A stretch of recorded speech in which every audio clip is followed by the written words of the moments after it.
acceptance of SB 150 will lead to dead children. Protesters urging JCPS to reject a new law created by Senate Bill 150. This is Wave News at 11. I'm John Bull. Senate Bill 150 prevents schools from keeping student information secret from parents, using students' preferred pronouns, and limits the teaching of human sexuality. State lawmakers passed the bill despite a veto by Governor Beshear. Today, protesters asked for the JCPS school board to not comply with the law. Wave News reporter David Ochoa was there. Yeah, the protest started outside the Van Hoos Education Center with dozens of people showing their support of trans kids. Once the meeting started, they made their way inside and brought their message directly to the board.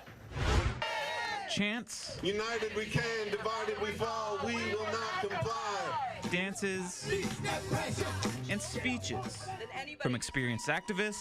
They have reawakened and reignited our community like never before. Look at you all. To third graders. I want my teachers to respect my pronouns and let me be who I really am. All urging the JCPS school board to not comply with Senate Bill 150. We consider it a form of bullying, which JCPS is supposed to be very committed against. Educators like Sonia Wild DeFries joined the crowd to make sure their voice was heard. You know, our schools are not yet safe for trans kids, and what we need is to make them safer, not less safe. At my school, we have a no bullying rule. House Bill 150 is bullying by the state. After the speeches, the protesters made their way into the building and in front of the school board.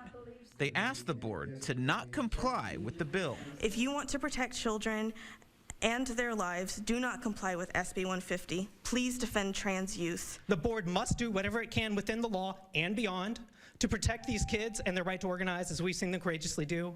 We must do whatever we can, regardless of the law, to protect these kids. After the meeting, Superintendent Marty Polio said the district agrees with much of what was said, but it puts them in a tough position. As we share in their concerns, however, this is a law that has been passed, which makes it very challenging for us. When asked if the district is prepared to not comply with the law, Polio says it's not as simple as complying or not complying. At JCPS, yes, the entity, we could say that, but each teacher, principal, according to Senate Bill 150, has some responsibility in this. And so the hard part about this is that from my understanding legally, there could be some issues around teacher certifications moving forward. Polio says they have to make sure they protect their students, but they also have a responsibility to protect their staff.